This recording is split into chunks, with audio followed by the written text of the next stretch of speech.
are determining the sex of lobsters. Are the ones that tell us what the sex is. So I have the female. Her top two pair are soft and feathery. They're quite delicate and they cross at the top. And I've got the male. He's got white scratches and orange tips. They're kind of more like bronze. All right, we'll come around and show you.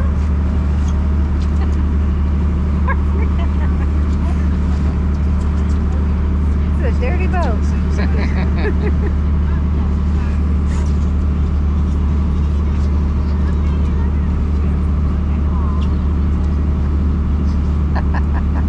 We're 12. We are 12. I was just laughing at them Aw. being scared of it. That scare you? Yeah. I wasn't even like near it. It's weird. We're gonna touch the private parts. This is videoing. The whole time. Cut it out. Cut it out. Oh, that was cool. Sorry, bud. That'll happen. Does not like being touched. Or she did. Don't touch me, babe. This is my no-no square. Oh no, I'm in front. I know. Oh, I see. Yeah. All right. Oh, wow. Awesome. Poor kid. Oh yeah, that one. Traumatized. All right, guys. So if we have a female lobster, we need to pay very careful attention to her. Not all females can reproduce, but the ones that can are going to start showing and carrying eggs when they reach maturity around age 5 or 6. So during her first cycle, she'd carry about 10,000 blackberries. They look like blackberries right here in her tail. They're just glued to her swimmerettes. So if we saw that, what we would do is go in and cut a notch on the second to the right tail flipper.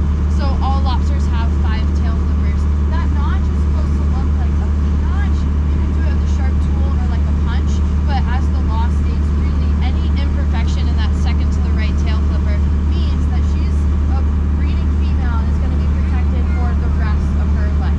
Wow. So it's not a perfect system though, because females hold their eggs, they develop them in their back and in their tails internally for a period of time. So at that point they're invisible to us. You might be at a restaurant someday going through the tail meat and you might see some red row. Those are just pre-developed eggs.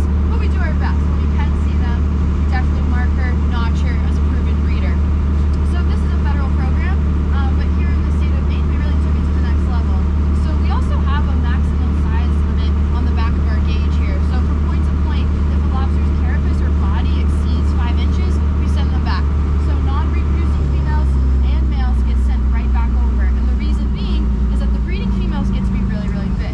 Just to give you a sense of how big, in 1977 off the coast of Nova Scotia, a 44-pound lobster was caught. Wow. So scientists estimate that lobster was well over 150 years old.